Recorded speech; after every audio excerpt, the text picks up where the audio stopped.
Hello, नमस्कार साथियों। मैं कंचन प्रभा आप सभी का बहुत बहुत स्वागत करती हूँ अपने चैनल स्टडी ग्रुप हिंदी में।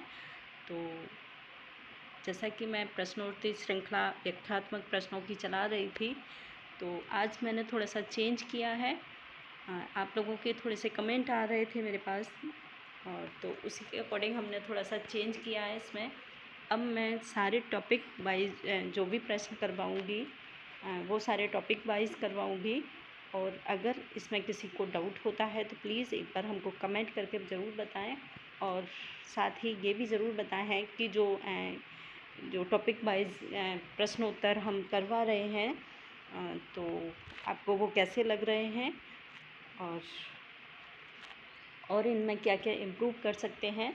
तो आप लोग थोड़ा सा हमें सजेस्ट करेंगे तो मैं आपके अकॉर्डिंग आपके जो सामग्री है, जो मटेरियल है, उसको मैं लेके आ पाऊँगी। तो प्लीज़ आप सभी से निवेदन है कि आप लोग ज़रूर हमको कमेंट करके ज़रूर बताएं। तो आज हमने थोड़ा सा चेंज किया है, तो मैंने सोचा आप सभी को ये बता दूं कि मतलब जो प्रश्नोत्तरी श्रृंखला है अब टॉपिक वाइज होगी। हर एक टॉपिक से स्टार्ट करूंगी प्रश्नोत्तरी श्रृंखला। और जो मैं पहले व्याख्यात्मक प्रश्नों की नेट वाले जो लेवल के जो प्रश्न थे उनका टेस्ट करवा रही थी, वो क्या है थोड़े से बोरियत पैदा कर रहे थे लोगों का। कमेंट से पता चल रहा था कि थोड़े से इसमें बोरियत हो रही है लोगों को।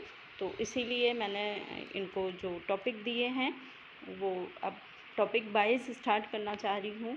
तो आप लोग सभी हमको कोऑपरेट करें, हमको ज़रूर बताएं प्लीज़।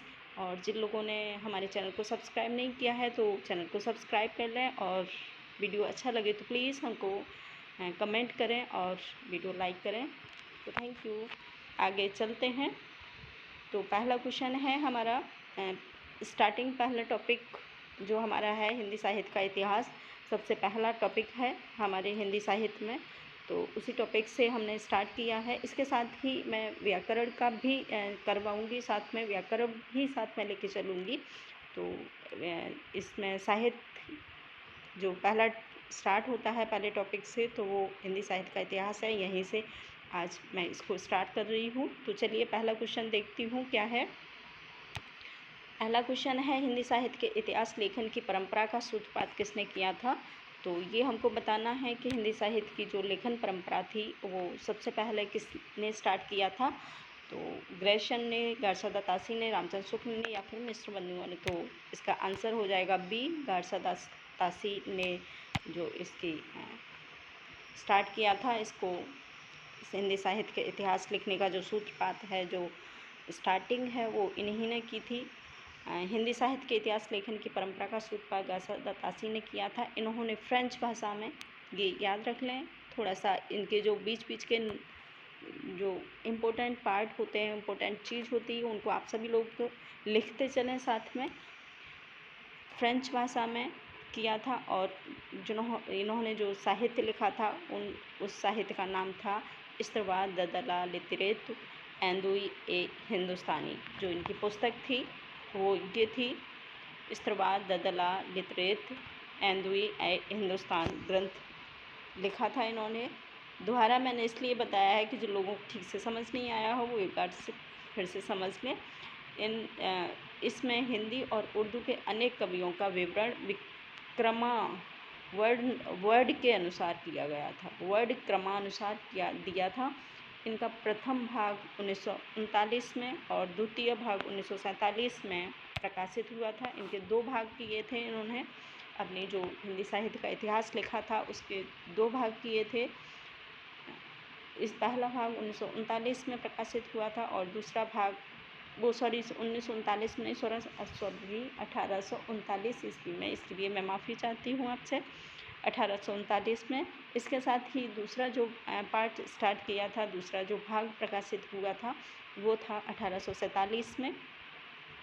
इन्होंने जो अपनी जो इतिहास लिखा था वो इसमें हिंदी के कवियों को और उर्दू के कवियों को, दोनों को शामिल किया था। और साथ ही इनकी जो मेन विशेषता थी वो ये थी कि इन्होंने जो साहित्य अपना जो इतिहास लिखा था, इतिहास साहित्य लिखा था, उन्होंने जो साहित्य में इन्होंने अपने जो साहित्य के कवियों को क्रम से जो रखा था, वो वर्ड के, उनके नाम के वर्ड के अकॉर्डिंग रखा था। जैसे बिहारी को बांसरेडी में रखा था, देव को उसके बाद, और रामधारी को ऐसे करके, मतलब पहले अयोध्या सिंह उपाध्याय को रखा। ऐसे करके उन्होंने अपने जो उस समय के जो कवि थे, वो उन्होंने उनके नाम के वर्ड के अनुसार ही उन्होंने अपने साहित्य में उन्होंने स्थान दिया था। इसके साथ ही जो इसके जो तथ्य हैं, साथ में अपने आप नोट्स बनाते ज़रूर चलें, क्योंकि नोट्स बहुत इम्पोर्टेंट होते हैं कि हर एक चीज़ का एक अलग पार्ट होता है। तो इन्होंने क्या किया था, 1888 ईस्वी में एशियाटिक सोसाइटी ऑफ बंगाल के पत्रिका विशेषांक के रूप में जॉर्ज ग्रेशन द्वारा प्रकाशित द मॉडर्न और वर्नाक्युलर लिटरेचर ऑफ हिंदुस्तान का प्रकाशन हुआ, जो नाम से इतिहास न होते हुए भी सच्चे अर्थ में हिंदी साहित्य का पहला इतिहास कहा जा सकता है। तो इसका मतलब जो इन्होंने लिख तो दिया था गाशा दत्तासी ने, लेकिन इनकी जो मतलब अप्रूवल जो होता है वो अप्रूवल नहीं हो पाई थी इनकी जो रचना। तो इसीलिए इनकी रचना लिखी पहले गई थी, लेकिन इनकी पहली नहीं मानी जाती है। मतलब ऑथेंटिक रूप से जो मानी जाती है वो जॉर्ज ग्रेशन की रचना मानी जाती है। इनकी थी the modern vernacular literature of Hindustan. तो इसी को ऑथेंटिक रचना के रूप में पहली हिंदी साहित्य का इतिहास माना जाता है। ये आप लोग सभी याद रख लें। इसके साथ ही नेक्स्ट हमारा दूसरा क्वेश्चन है, हिंदी साहित्य के इतिहास लेखन का सर्वप्रथम प्रयास किसने किया था। तो ये अभी हमने पढ़ा है, तो ये सर्वप्रथम प्रयास तो जॉर्ज ग्रेशन ने ही किया था। हम उन्हीं को लगाएंगे, जॉर्ज ग्रेशन ने किया था। इसमें कोई खास व्याख्या नहीं है, इसलिए छोड़ रहे हैं। इसके साथ नेक्स्ट हमारा दूसरा क्वेश्चन है, हिंदी साहित्य के इतिहास का लेखन सर्वप्रथम किस भाषा में किया गया था। तो अभी पीछे हमने जो व्याख्या दी थी उसमें हमने बताया था, जो हिंदी साहित्य का पहला इतिहास गाशा दत्तासी के द्वारा लिखा गया था, जो फ्रेंच भाषा में लिखा गया था। तो सबसे पहले इसका आंसर यही हो जाएगा, फ्रेंच, गाशा दत्तासी के द्वारा लिखा हुआ फ्रेंच भाषा में हिंदी साहित्य का इतिहास। और ये नवोदय विद्यालय 2014 में आया है।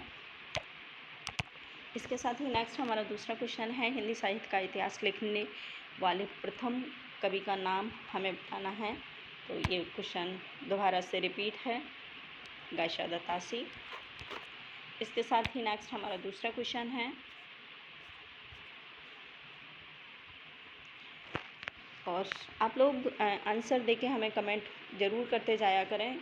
आप लोग कमेंट करते हैं तो अच्छा लगता है, साथ में कमेंट करके भी बताएं कि अगर कहीं डाउट होता है या कुछ मतलब आपको कुछ लगता है, अनडाउट लगता है, तो आप ऐसा हमको कमेंट करके बता सकते हैं। इसके साथ ही दूसरा है, कालक्रम के अनुसार लिखा गया हिंदी साहित्य का इतिहास ग्रंथ है। कालक्रम के अनुसार जो लिखा हुआ था वो कौन सा है। तो क्वेश्चन है कि कालक्रम के अनुसार लिखा गया हिंदी साहित्य का इतिहास ग्रंथ है, शिव सिंह सरोज है, इसके ददला रित्रेत्र एंदवी ए हिंदुस्तान है, या फिर तस्कियारा स्वरा हिंदी है, या फिर द मॉडर्न वर्नाक्युलर और हिंदुस्तान है। तो इसका आंसर डी हो जाएगा, जैसे कि हमने पिछले जो व्याख्या बताई थी उसमें बताया है। ये 2009 प्रवक्ता आश्रम पद्धति का जो एग्ज़ाम हुआ था उसमें आया था। नेक्स्ट हमारा दूसरा क्वेश्चन है, इस्तवा ददला रित्रेत एंदवी हिंदुस्तान नामक हिंदी साहित्य का इतिहास ग्रंथ लिखने वाले लेखक का नाम बताइए। रिपीट क्वेश्चन है, थोड़ा सा इसको छांट करना पड़ेगा मुझे। आंसर इसका डी हो जाएगा। इसके साथ नेक्स्ट हमारी दूसरा क्वेश्चन है, हिंदी साहित्य का पहला इतिहास लिखा गया था। तो ये फ्रेंच भाषा में लिखा गया था, आप सभी लोग जानते भी होंगे।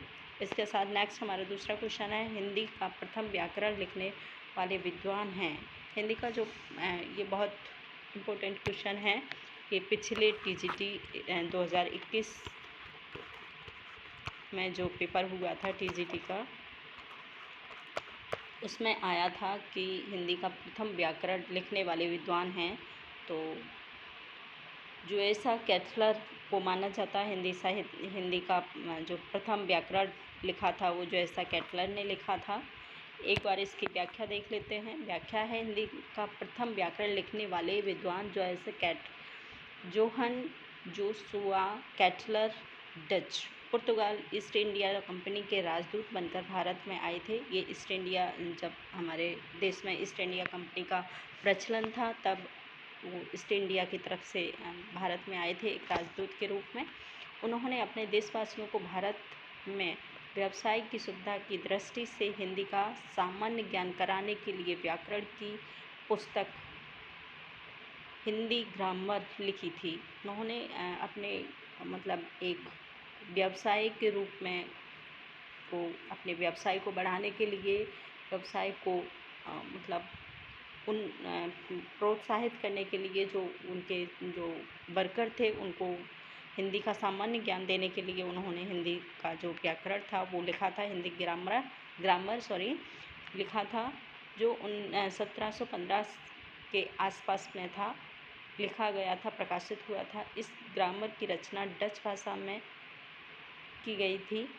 ग्रेशन ने अपने ग्रंथ में लिंग्विस्टिक सर्वे ऑफ इंडिया में इस पुस्तक का तथा उससे उनके लेखक का संक्षिप्त परिचय दिया है। तो ग्रेशन ने भी इस चीज़ को माना है, उन्होंने भी अपनी जो पुस्तक थी उसमें भी उनको इंक्लूड किया है, उनको भी मतलब स्थान दिया है। इसके साथ ही एक और चीज़ है, इसके साथ ही ग्रेशन ने अपने ग्रंथ, ये तो हमने बता ही दिया था, इस पुस्तक का तथा उनके लेखक का संक्षिप्त परिचय दिया है 1947 में पंडित किशोरीलाल वाजपेयी ने। इसके बाद जो दूसरा लिखा है पंडित किशोरीलाल वाजपेयी ने ब्रजभाषा में व्याकरण प्रकाशित किया था।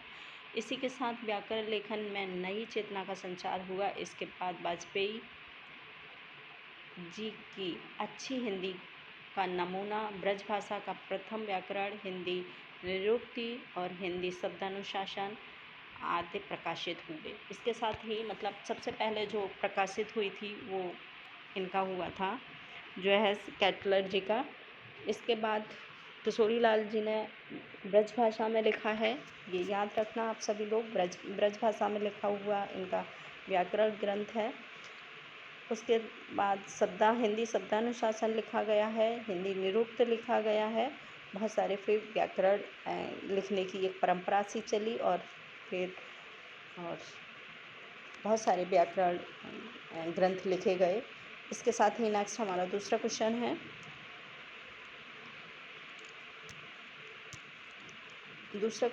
हिंदी साहित्य के इतिहास को व्यवस्थित रूप देने का श्रेय किसको है?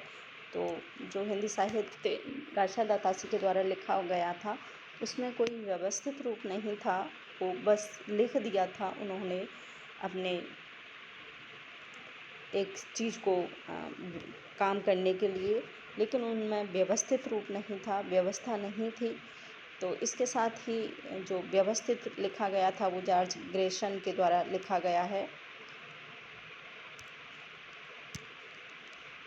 जो हिंदी साहित्य का इतिहास को व्यवस्थित रूप देने का श्रेय है वो आचार्य रामचंद्र शुक्ल को है। सॉरी, हमने ग्रेशन पहले बोल दिया था, वो हम दूसरी चीज़ बताना चाह रहे थे। तो मतलब आचार्य रामचंद्र शुक्ल को दिया गया है। इन्होंने इनका हिंदी साहित्य का इतिहास है, इसमें इन्होंने सारी व्यवस्थापूर्वक इतिहास लेखन को किया है। देख लेते हैं इसकी व्याख्या। हिंदी साहित्य के इतिहास को व्यवस्थित रूप देने का श्रेय आचार्य रामचंद्र शुक्ल को है। इन्होंने हिंदी साहित्य का इतिहास 1929 में लिखा है। ये सारी की सारी चीज़ें आप सभी लोग नोटबुक में नोट करते चलें साथ में। लिखा है जो मूलतः नागरी प्रचारित सभा द्वारा प्रकाशित हिंदी शब्द सागर, पहले इसका नाम हिंदी शब्द सागर था, जो नागरी प्रचारित सभा के द्वारा दिया गया था, हिंदी शब्द सागर की भूमिका के रूप में लिखा गया था, तथा जिसे आगे परिवर्तित यानी कि परिवर्तित एवं विस्तृत करने करके स्वतंत्र पुस्तक का रूप दे दिया गया था और इसे हिंदी साहित्य का इतिहास कहा जाने लगा था बाद में। आज हम हिंदी साहित्य के इतिहास के नाम से ही जो शुक्ल जी की जो पुस्तक है इतिहास, उसको हिंदी साहित्य के इतिहास के नाम से जानते हैं। लेकिन इससे पूर्व इसका जो नाम था वो हिंदी शब्द सागर की भूमिका था, जो हिंदी नागरिक प्रचारित सभा के द्वारा प्रकाशित हुआ था। ये आप सभी लोग लिख लें। इसके साथ ही जो दूसरी व्याख्या है, इसके अन्य तथ्य हैं, वो हैं शिव सिंह सरोज 1883 ईस्वी के लगभग एक सहस्त्र भाषा कवियों का जीवन परिचय उनकी कविताओं के उदाहरण सहित प्रस्तुत करने का प्रयास किया था। जो सेंगर जी ने, उनकी जो पुस्तक थी शिव सिंह सरोज, शिव सिंह सेंगर थे, इन्होंने 1883 ईस्वी में लिखा है और इन्होंने जो लिखा है वो हजारों कवियों की जो जीवन चरित्र है, उनके जीवन की जो भी जानकारी है, उनके उदाहरण सहित, उनकी कविताओं के सहित उन्होंने दिखाया है, लिखा है। इसके साथ नेक्स्ट हमारा दूसरा क्वेश्चन है, रामचंद्र शुक्ल का हिंदी साहित्य का इतिहास मूलतः किस कृति की भूमिका के रूप में लिखा गया है? तो यही है कि उन्होंने नाम पूछा है कि हिंदी साहित्य का इतिहास है वो किस नाम से है। तो अभी मैंने पीछे बताया था, हिंदी शब्द सागर के नाम से पहले प्रकाशित हुआ था, बाद में हिंदी साहित्य के इतिहास इसको नाम दे दिया था। इसके साथ ही नेक्स्ट दूसरा हमारा क्वेश्चन है, आचार्य रामचंद्र शुक्ल का द्वारा रचित हिंदी साहित्य का इतिहास प्रकाशन है 1929 है। 1929 में ये प्रकाशित हुआ था। इसके साथ नेक्स्ट हमारा दूसरा क्वेश्चन है, इनमें से कौन सी रचना जिन्हें मूलतः हिंदी शब्द सागर की भूमिका के रूप में लिखा गया है किंतु बाद में उसे स्वतंत्र ग्रंथ भी बना दिया था? तो अभी मैंने पीछे बताया था कि आचार्य रामचंद्र शुक्ल की जो हिंदी साहित्य का इतिहास है वो एक स्वतंत्र रचना के रूप में बाद में इसे प्रकाशित किया गया था, लेकिन इससे पहले इसका जो नाम था वो हिंदी शब्द सागर की भूमिका था। तो इसी के इसका जो आंसर होगा वो सी हो जाएगा, आचार्य रामचंद्र शुक्ल। देख लेते हैं, इसका आंसर सी है। इसके साथ ही नेक्स्ट हमारा दूसरा क्वेश्चन है। दूसरा क्वेश्चन इसमें व्याख्या भी दी है, नहीं दूसरा है, आंग्लो भाषा में लिखा गया हिंदी साहित्य का इतिहास स्केच ऑफ लिटरेचर के लेखक हैं। तो हमको बताना है जो आंग्लो मतलब इंग्लिश भाषा में लिखा हुआ जो स्केच ऑफ हिंदी लिटरेचर है वो किस में लिखा गया है, तो किसने लिखा है ये भी बहुत आता है, आप लोग इसको भी याद रख लें। तो ये स्केच ऑफ जो लिखा है वो पादरी एडविन ग्रीव्स ने लिखा है, पादरी एडविन ग्रीव्स ने लिखा है। और दूसरा जो इतिहास लिखा है एंग्लो भाषा में, दो इतिहास लिखे गए हैं एंग्लो भाषा में। पहला केई ने लिखा है, पादरी एफ.ए. केई ने लिखा है, और दूसरा जो लिखा है वो पादरी एडविन ग्रीव्स ने लिखा है। तो जो पादरी एडविन ग्रीव्स का जो इतिहास ग्रंथ है वो sketch of literature Hindi literature है, इसको याद रखें। और जो पादरी का है वो एक बार इसकी व्याख्या देखते हैं। आंग्लो भाषा में लिखा गया हिंदी साहित्य का इतिहास स्केच ऑफ लिटरेचर के लेखक पादरी एडविन ग्रीव्स हैं और पादरी पादरी एफ.ई. के द्वारा लिखित जो हिंदी साहित्य का इतिहास है वो है हिस्ट्री ऑफ हिंदी लिटरेचर। इनका है जो एफ.के.ई. का है हिंदी लिटरेचर है, हिस्ट्री ऑफ हिंदी लिटरेचर है, और इनका है स्केच ऑफ हिंदी लिटरेचर। यही मतलब दो एंग्लो भाषा में लिखे गए इतिहास हैं। ये आप बहुत स्टार वाला क्वेश्चन है, आप लोग इसको याद रखें कि एंग्लो भाषा में दो लिखे गए हैं। इसके साथ ही दूसरा क्वेश्चन है ग्रेशन कृत the modern vernacular literature of Hindustan का हिंदी में अनुवाद किसने किया है? बहुत ही इम्पोर्टेंट क्वेश्चन है, स्टार युक्त, तो आप लोग स्टार करके लिख लें। इसका जो हिंदी लिटरेचर जो ग्रेशन की रचना है उनका जो अनुवाद किया है वो किशोरी लाल गुप्त ने किया है, किशोरी लाल जी ने किया है। देख लेते हैं इसकी व्याख्या क्या कहती है। व्याख्या है ग्रेशन द्वारा लिखित the modern vernacular literature of Hindustan का हिंदी में अनुवाद डॉक्टर किशोरीलाल गुप्त ने हिंदी साहित्य का इतिहास के नाम से किया है। ये भी आप लोग याद रख लें, हिंदी साहित्य के इतिहास के नाम से किया है इन्होंने। और ग्रेशन का था जो था वो पहले हमने बता दिया था, the vernacular literature of Hindi literature. तो इसके साथ ही अब इसके जो तथ्य हैं वो भी महत्वपूर्ण देख लेते हैं किशोरीलाल के बारे में। जो तथ्य हैं वो किशोरीलाल गुप्त का जन्म 1916 में भदोई नामक उत्तर प्रदेश में हुआ था। पंडित विश्वनाथ प्रसाद मिश्र के प्रमुख शिष्य थे। गुप्त को विंध्य गौरव से सम्मानित किया गया था।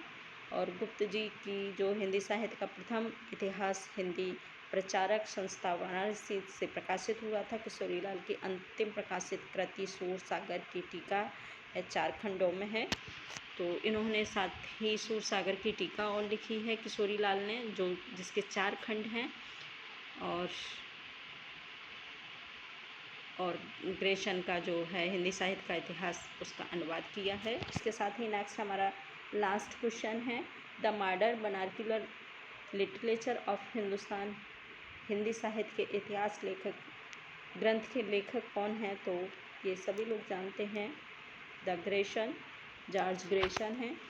तो आज इतना ही। आप लोगों से एक विनम्र प्रार्थना है कि जिन लोगों को अगर टॉपिक वाइज क्वेश्चन ठीक से लग रहे हैं तो एक बार हमको कमेंट करके ज़रूर बता दें। और कुछ ज़्यादा कुछ इसमें इम्प्रूवमेंट चाहते हैं, कुछ इसमें चेंजिंग चाहते हैं तो आप वैसा भी कमेंट करें। और लास्ट में हमारे चैनल को अगर सब्सक्राइब नहीं किया है तो प्लीज़ एक बार चैनल को सब्सक्राइब ज़रूर कर लें। तो आज इतना ही। Thank you.